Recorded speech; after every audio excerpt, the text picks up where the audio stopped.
Follow me. A solitary wilderness dweller paid $2 for her freedom.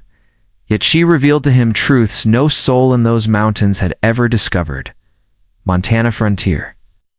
1883. Dawn struggled to break through dense clouds shrouding the sharp peaks. Beyond the settlement, mountain gusts descended with knife-like intensity through flesh and bone, yet they couldn't quiet the mob assembled at the forest's edge. Under a worn canvas shelter beside a weathered timber post reading commerce and labor, no inquiries made, voices thundered above pack animal wagons and liquor transactions. This wasn't a market designed for daylight or justice. This was where transactions occurred that honorable people refused to acknowledge. Elijah. Cartwright positioned himself away from the commotion, shoulders bent beneath a bison hide overcoat. One leather-gloved hand buried in his traveling pouch.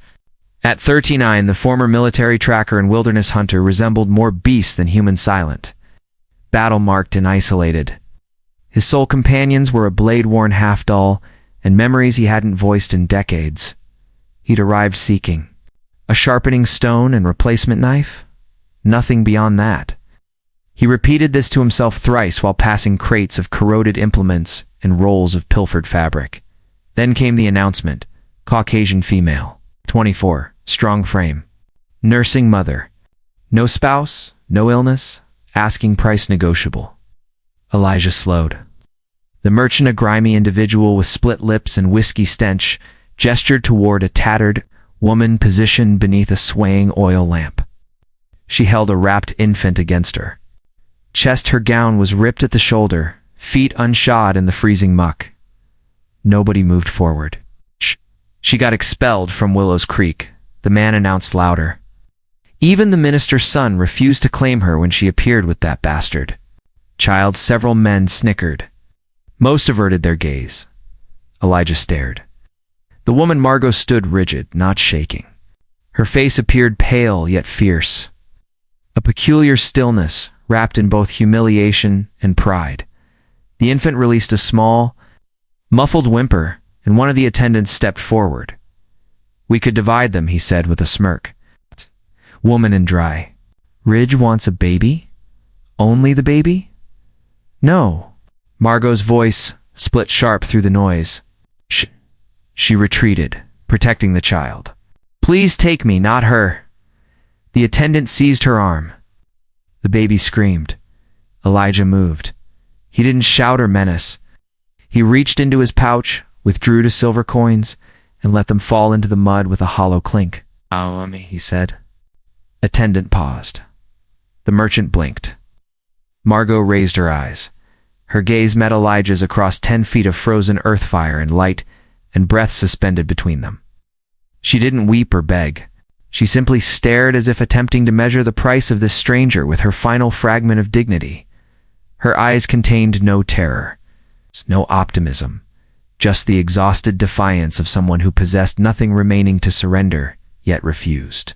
To surrender with downcast eyes, Elijah extended his palm, spoke no further words. Margot looked down at the baby in her arms. Then she stepped forward. The merchant laughed nervously. "You want both woman and child? $2 won't cover them both." Elijah turned. The ice in his voice could have stripped bark from timber. "Board her, and I'll demonstrate what I acquired in the war without payment." The merchant retreated. Margot stood beside Elijah now, trembling not from fear, but from the magnitude of what she had just chosen. Elijah nodded once and placed his other hand gently on her back, not to direct or possess, but to protect. They departed the camp without backward glances. The baby's cries quieted against her mother's shoulder. The coins lay buried in mud, and behind them, silence settled briefly in a place where silence never lingered. They didn't yet know each other's names, but from that moment they no longer walked in solitude. Snow fell heavily that afternoon, covering the ridge path in white stillness. Elijah led the mare slowly up the slope, his boots crushing through drifts, one hand gripping the reins, the other gently steadying Margot's elbow. She walked beside him, barely upright, the baby tucked against her chest beneath Elijah's heavy coat. He had wrapped it around her without speaking, and she had been too cold, too numb to decline it. They remained silent. Elijah didn't inquire about her origins or demand names or explanations.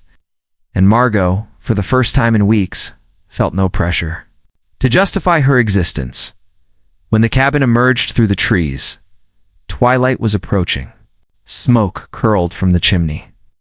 The dwelling itself was modest, constructed from pine logs, small, with one shutter hanging partially loose, and a door weathered by years of sun and storms. But to Margot, it appeared like sanctuary carved from the earth's very foundation.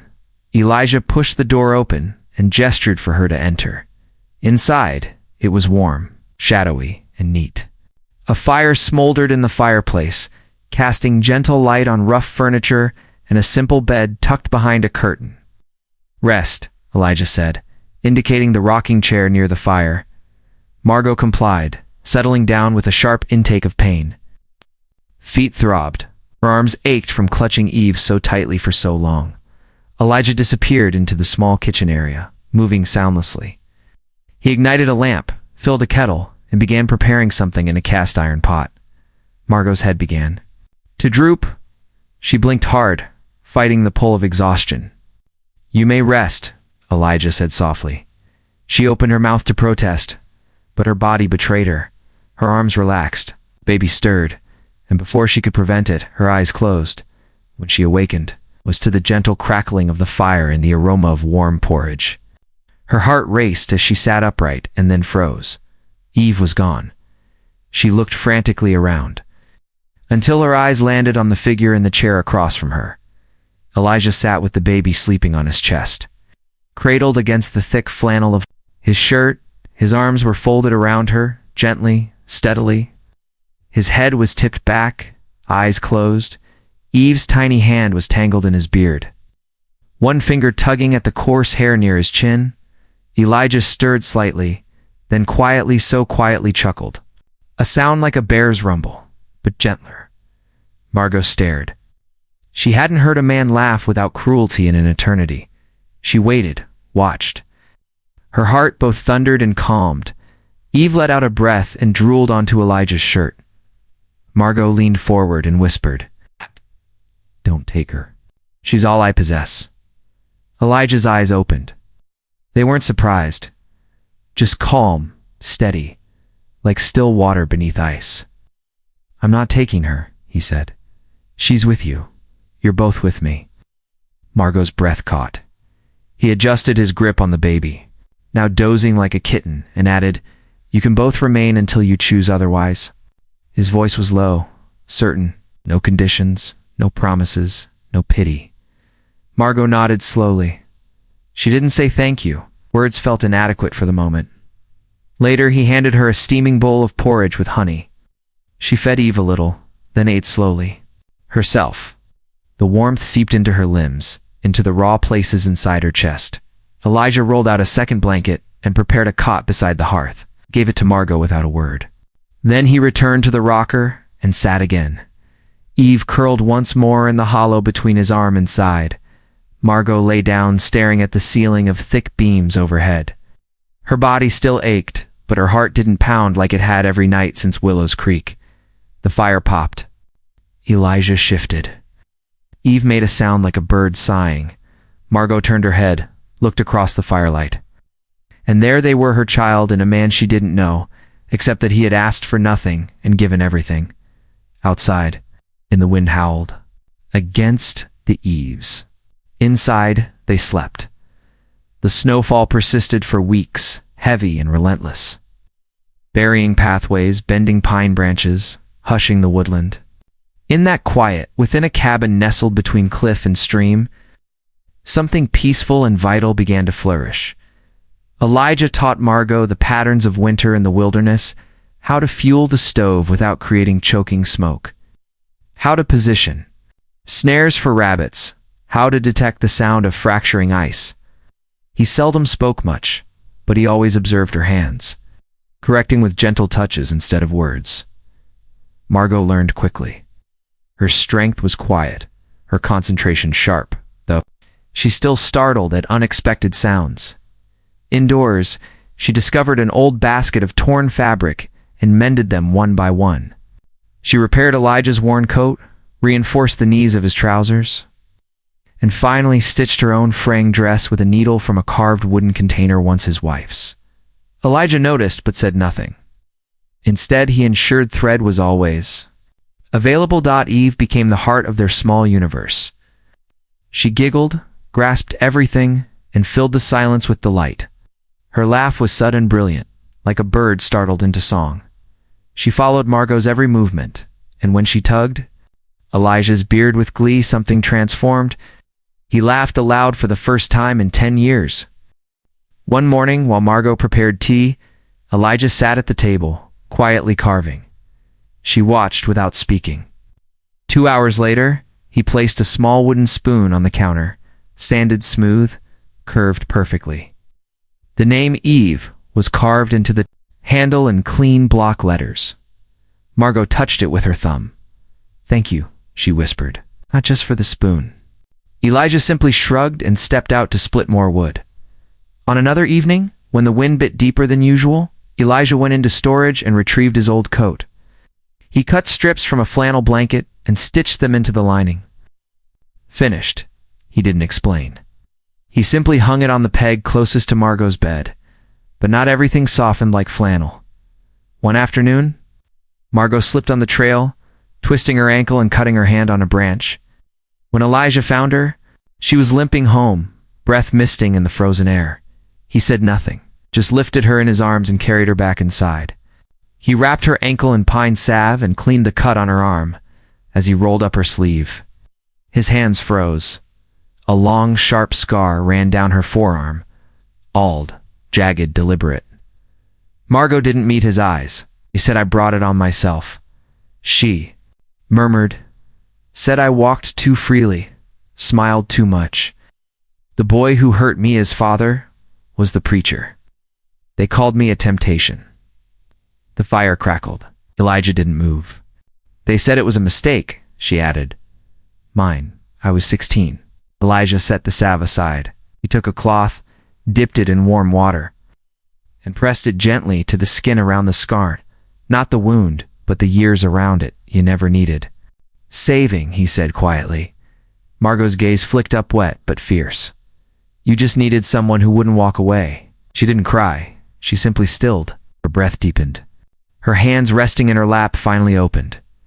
She hadn't told anyone that story, not fully, not since the day they'd banished her from town. But here in the cabin's firelight, it wasn't judged, wasn't rejected. Elijah rose, crossed to the hearth, and took up a piece of wood and his knife knot to carve just to steady his hands. Margot watched him for a long time. Then slowly she pulled the patched coat from the peg and wrapped it around her shoulders. Outside, the snow fell again. But inside, something warmer had begun, something that this time might endure.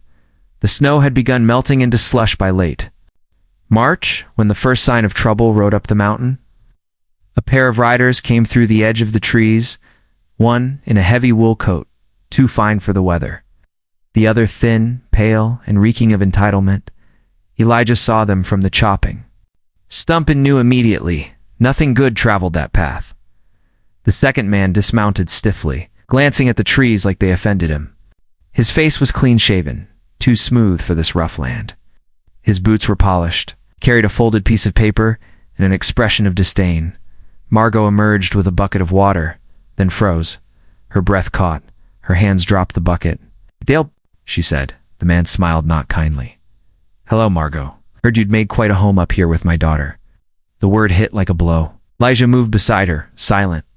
The man beside Dale stepped forward and unfolded the paper. "My name is Avery Quinn. I represent Mr. Dale Whitaker. We've come to retrieve his biological child, Evangeline. Her mother yourself has been reported as having removed the child without paternal consent." Margot stepped back. "I didn't run. He cast me out, called me filth." "Be that as it may," Quinn said, smoothing the page. "You'll find this affidavit is signed by Judge Ralston in Dry Bend. If you don't relinquish the child, you'll be in violation of custodial interference statutes, which can be prosecuted." Elijah's jaw flexed once. He said nothing. Not yet. Dale smiled again, the kind of smile that mocked both law and love. I'm just here for my daughter. You've had your time. Margot's hands clenched. That night, Elijah sat by the fire holding the document. In his hand, he read every word. Then he stood and saddled his horse. Where are you going? Margot asked, voice tight. Elijah looked at her. He looked to find someone who saw what happened, and someone who remembers what kind of man he really is. Took 3 days. He rode through mud and rain to a town called Two Pines, where the old preacher who had once taught Dale lived, now blind in one eye, but sharp in memory. Reverend Harlan listened quietly as Elijah explained. Then, he simply said, he lied to the whole town, and the church paid to keep it quiet. I'll testify. From there, Elijah rode north to a weathered cabin where an ex-investigator named Finch had retired. Finch had once followed the Whitaker family for a land fraud case and related to Margot, but close enough that he remembered the name. When Elijah told him what Dale was doing now, Finch narrowed his eyes. I kept copies. And I've got one letter from a girl sent to me in 1881 about that bastard's threats. She disappeared after. I can help. Elijah rode home with the wind behind him. But Dale had not waited. On the 5th morning, a carriage wound. Up the trail too slow for surprise, but too loud to ignore, Margot stood in the doorway, clutching Eve tight to her chest. Baby squirmed, sensing tension. Elijah opened the cabin door and stepped outside. Dale dismounted, followed by Quinn. I've been patient, Dale said, walking straight toward the porch. Now hand her over. Elijah stood between them. No, she's mine. Elijah's voice did not rise. She's not yours. She's never been. Dale laughed to sound like coins hitting dirt. You think some bearded hermit gets to decide that? From behind Elijah, a sharp voice rang out. Margot stepped forward, eyes blazing. You never wanted her until she gave you something to control. Dale turned, startled. You left me bleeding, she went on. You left your child in the dirt. You spat on her name and now you want to claim her. She held Eve tighter as if daring. The wind itself to challenge her. I'd rather burn this forest down than hand her to you. The air snapped. Before Dale could reply, hoofbeats echoed again. 3 riders, Finch, Reverend Harlan, and behind them, a deputy from Dry Bend holding a sealed letter. The deputy dismounted, took one look at the confrontation and said, Mr. Whitaker, Judge Ralston has revoked your order pending further investigation. There's credible evidence of coercion and past misconduct. Dale looked stunned, then furious. Finch handed the deputy a folder. 20 pages, witness names, 3 women. You'll want to read it. Reverend Harlan stepped up beside Elijah. I remember who he was, and I remember what she suffered. You do well not to forget, Dale turned, teeth clenched. Quinn grabbed his arm. It's over, the lawyer muttered. For now, they left in silence. That night, the cabin glowed warm again. Elijah sat beside the hearth, Eve curled in his lap. Margot knelt beside them, tears tracing her cheeks. But she was smiling not out of victory, but out of something deeper. For once, no one had walked away. The days after Dale's failed attempt to take Eve passed in silence and sleepless nights. Inside the cabin, a different storm stirred. Eve once, light in their days, burned with fever. She has not eaten, Margot said, kneeling beside her cot. It was too much what she saw. Elijah brought a basin of cool water, soaking a cloth and placing it on her brow. She is too small to carry fear like that, he murmured. We will take it from her. He sat by her through the night, boots off, shirt loosened. Margot, too tired to cry, drifted in and out in the corner chair. At one point, Eve whimpered and reached. Elijah leaned in, letting her fingers graze his beard. She calmed. That was enough. By dawn, her fever broke. But the threat outside had not passed. 2 days later, Finch returned soaked with sleet, holding a bundle of affidavits and a yellowed paper. In 1881, Dale's father paid 2 witnesses $200 each bribery. To change testimony, I found this misfiled in a county ledger. He handed Elijah the paper. It's enough to push back. Elijah nodded. Then we do. Reverend Harlan, despite failing eyesight, rode into town the next day to sign a sworn statement. I saw what happened. I know what was done. God may forgive, but truth does not forget. Finch filed a petition seeking to revoke Dale's paternal rights and protect Margot and Eve from further harm. When the court date came, the thaw had begun, but the air still stung. They rode into Dry Bend, Margot holding Eve close, Elijah silent beside them. The courthouse was squat and gray. Inside, it buzzed with quiet anticipation. Dale was already seated, smug in a trimmed coat, his lawyer whispering in his ear. Margot sat firm, Eve in her lap. When called, Dale stood. I acted only to reclaim my child. I was told she had died. Had I known, spare her? Margot interrupted, rising, heads turned. I was 17. He called me temptation, then denied. Her, when I spoke, he made them call it shame. She looked at Eve, then met the judge's eyes. You called me a sin. She's not a sin. She is my salvation. The judge, silver-haired and stern, held up the bribery receipt. This, she said, is not innocence. This is cowardice with money. She turned to Margot. You raised this child when no one stood with you. You protected her without the law's help, and you came here for peace, not vengeance. The gavel came down. Custody of Dale Whitaker is terminated. Margot Densley is recognized as sole legal guardian. This court recommends further investigation into coercion and misconduct. The room fell still. Dale said nothing as he left, his name broken, his claim dissolved. Outside, the air felt different, as if something heavy had finally been lifted. Margot clutched Eve close and kissed her cheek. The child smiled, innocent of what had just been won. That night, back in the cabin, frost clung to the roof, but the fire inside burned steady. Margot undressed Eve, washed her small hands, and placed her in the cradle near the hearth. Then she turned. Elijah was stirring the stew, quiet as ever, as though standing between them and ruin had been just another day. Margot moved to the table and paused. A folded paper lay tucked beneath the wooden spoon Elijah had carved. She opened. The handwriting was uneven, ink blotched where the pen had rested too long. It read, "For Margot. Was never owned, only chosen." She pressed it to her chest. Her breath shuddered out full and warmed for the first time in years. The silence within her did not ache. It was peace. The wildflowers came slowly that spring, peeking through the last patches of snow that clung to the northern shade of the pines. But Elijah noticed them before Margot did. Small yellow and white daisy-like petals, pushing stubbornly through thawed soil. It's just like the ones Margot often tucked behind Eve's ear when they walked the ridge behind the cabin. He didn't say anything about it. Instead, one morning after his hunt, Elijah returned with a seed pouch and a weathered spade. He spent the day turning patches of earth in a wide, uneven ring around the cabin, softening soil where it had never been touched.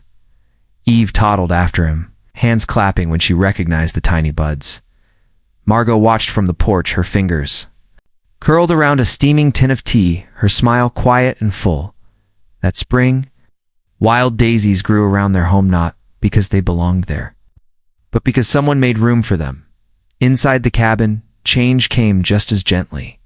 Elijah had carved a small shelf from pine and nailed it above the hearth. On it rested the handful of books Margot had brought with her from town a primer. A worn volume of poetry, a set of folk tales. Margot used them to teach Eve her letters, sounding out syllables with patience and pride. Before long, other children came. Neighbors miles apart, their mothers drawn to Margot's easy voice and steady hand. Twice a week, they filled the small cabin with scattered shoes and laughter. Elijah would retreat outside to chop wood or whittle near the edge of the tree line. But he always listened. There was music in the mess of it. One afternoon, Margot found him carving small stools from leftover wood. For the children, he said without looking up. That night, when Eve finished tracing her name in the ash dust near the fireplace, she pointed to the shelf. "More stories, Mama." Margot looked at Elijah. He stood and reached for the old storybook, its spine barely holding. "Only if your mother picks the tale." So Margot did. And when her voice trembled on the first page, Elijah picked up where she left off, and they all laughed when he mispronounced the name of a fairy. Days turned into weeks. Snowmelt gave way to budding trees. The cabin, once only a shelter, had become something more than one evening. After the last child had gone, after Eve was asleep in her small bed beneath the window, Margot came in from the porch. Her cheeks were touched with the last pink light of sunset, her braid undone at the end. She found Elijah at the hearth, stirring embers with the iron poker. Something glinted on the stone mantel above the fire. She stepped closer. It was a ring not of gold, not of silver. It was wood, carved. From mountain walnut, the grain dark and smooth. Around the inside curve, faint and careful, he had etched a pattern, a daisy stem curling into the letter M. She looked from it to Elijah. He did not turn. "I saw the branch down by the creek," he said. "It had fallen. I figured no one would miss it." She lifted the ring with careful fingers, held it flat in her palm. It was warm from the fire and light. "Does this mean I'm yours?" she asked quietly. He finally looked at her. Eyes were steady, unshaken, the way she remembered them. The day he had thrown down $2 without flinching. "No," he said, voice low. He took one step closer. "It means I'm yours." The words hung there, softer than firelight. She swallowed. Then she smiled and slid the ring onto her finger. There was no kiss that night, no vows spoken, just the smell of wood smoke and the soft breath of a child asleep.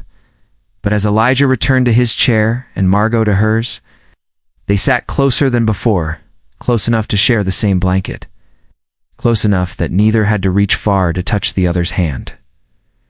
Outside, the daisies bent in the breeze. Inside, there was no ceremony, only something stronger, the quiet certainty of those who had once been lost and had now chosen and been chosen in return. By the end of summer, the cabin had changed. The woods still whispered, and the pines still stood tall. But now smoke from the chimney meant more than fire, it meant life. Laughter carried from the porch.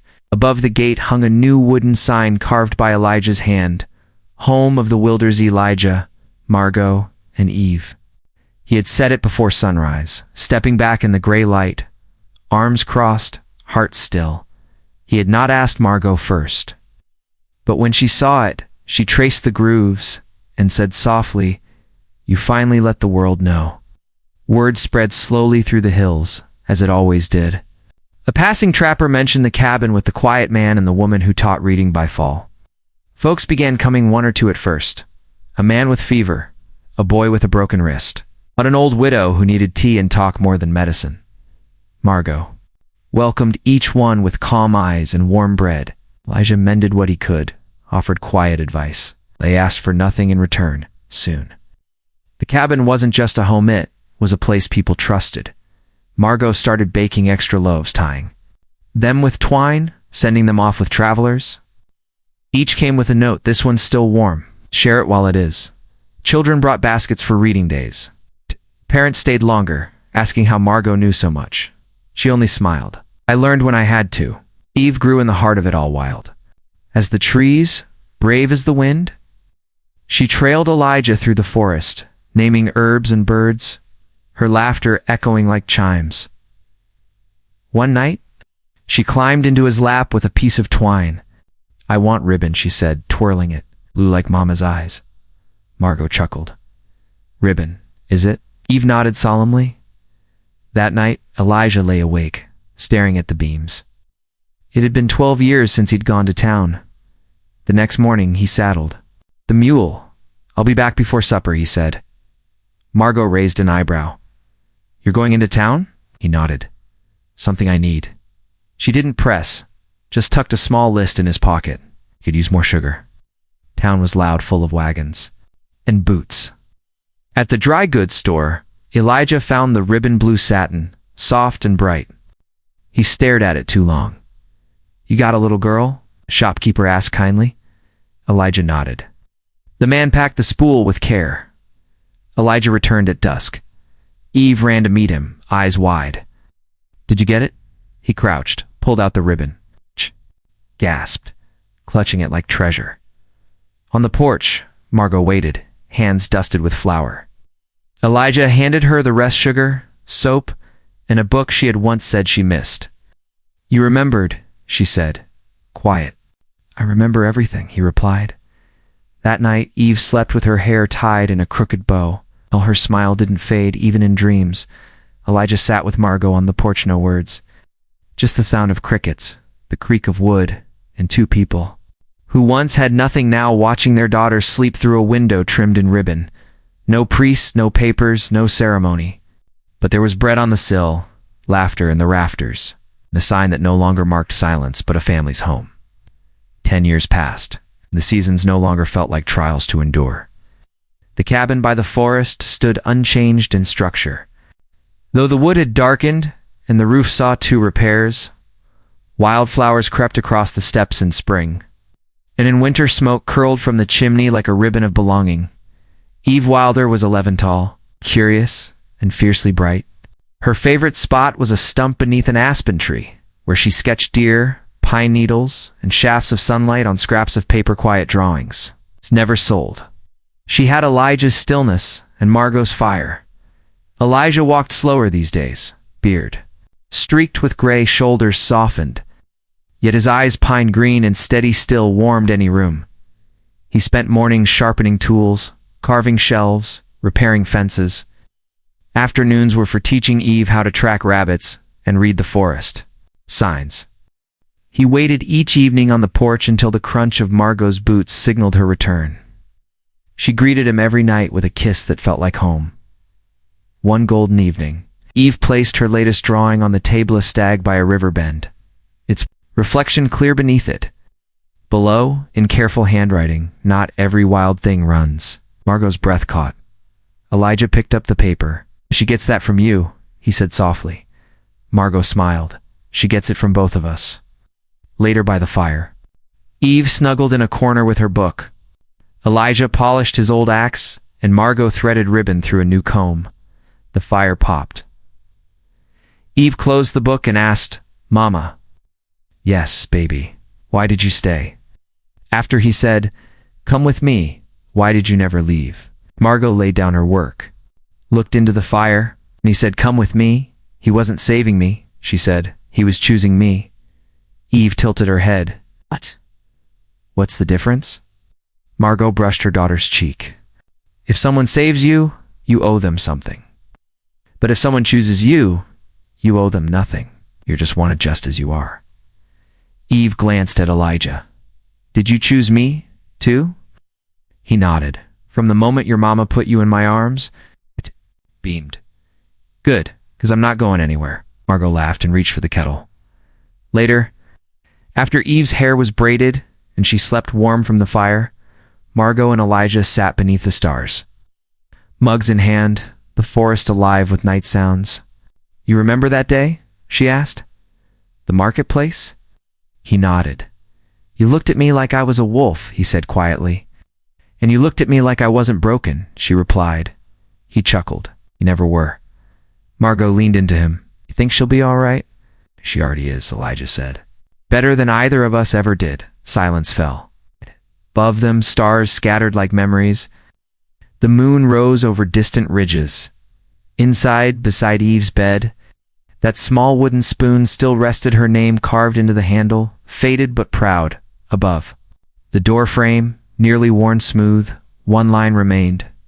For Margot, who was never owned, only chosen. Eve understood then. Love didn't arrive loud. It didn't demand vows or pageantry. It lived in quiet actions, carved in wood and carried through winters. It was in the man who once spoke only to trees and now tied ribbons in his daughter's hair. It was in the woman who stood alone in a marketplace and found her way home to a porch full of light. It was in the family who, it's lost to the wild, had found each other, instead not to be saved, but to be loved. If this story touched your heart, if Margot's courage, Elijah's quiet strength, and little Eve's laughter made you believe in love again, then there are more tales waiting for you. Subscribe to our IDRs of the heart for powerful romances born from dust and danger. Where hearts don't Just survive, they rise. Until the next story, remember, the Wild West wasn't just lawless, it was fearless enough to love.